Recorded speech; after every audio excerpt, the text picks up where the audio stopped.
Good morning Year 7, 8 and 9. Certainly feels strange saying that and not getting the usual enthusiastic response back.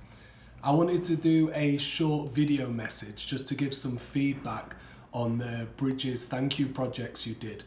Over the past weeks you were submitting letters, poems, paintings, creative pieces of art, and as promised I said I would pass them on to the different key workers. First of all, a big thank you from me. There was over 200 responses in total and I've personally read through every single one. It was amazing. Really powerful for me to read that, and it filled me with such optimism. I was particularly impressed with the empathy and understanding that you all have shown, but also the maturity in terms of how you're reflecting on things through this challenging situation.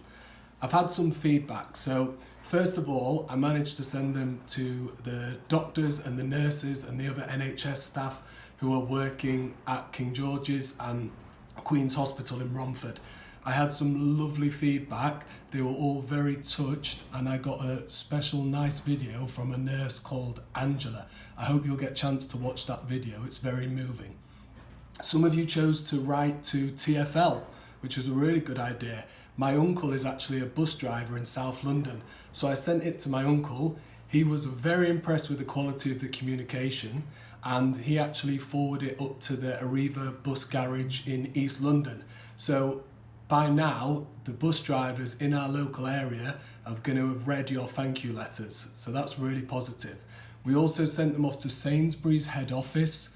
Again, the member of staff at Sainsbury's was totally impressed with their letters and the different projects, and that person has forwarded them on to the Sainsbury's in Ilford. And also we managed to get the letters over to Miss Abbott Jones's brother, who's serving in the armed forces. A small number of students decided to write to people in the armed forces, and the video that we got back from Miss Abbott Jones's brother was absolutely fascinating. I encourage you all to watch that video just so you can get an idea of the work that they are doing. It's really helping the nation through this tough point. Now, in the initial instructions, I did say that there would be some winners, but it's too hard to pick winners as such because every thank you is, equally as worthwhile. However, the PLs did go through all of the submissions for the year group and they singled some out for some special mentions. So, for Year 7, a special mention for Amna Ahmed. Amna mentioned how grateful she was for the advice that she's been given. Also for Harman Denisar, not just one, but 3 acrostic poems to nurses, doctors, the police, full of Bridges dispositions.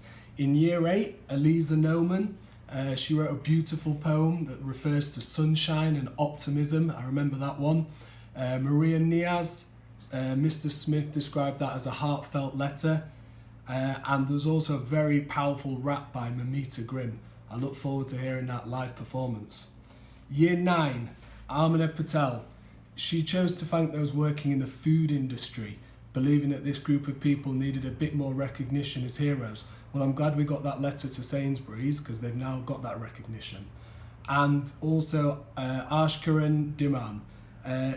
This crisis has inspired a new generation of scientists, paramedics, carers, and that society needs to rethink who we upload as role models. That's so true. That's an extract from Ashkaran's letter. So, all in all, I'd just like to say a massive thank you for all of those well dones. They've reached the destinations we intended, and I am so proud, we are so proud of all of the students at INA, and it's just so important that we've had that opportunity to say thank you. I'm looking forward to seeing you all soon. Keep in touch with your PLs and form tutors on the Edmodo groups, and take care. Thank you.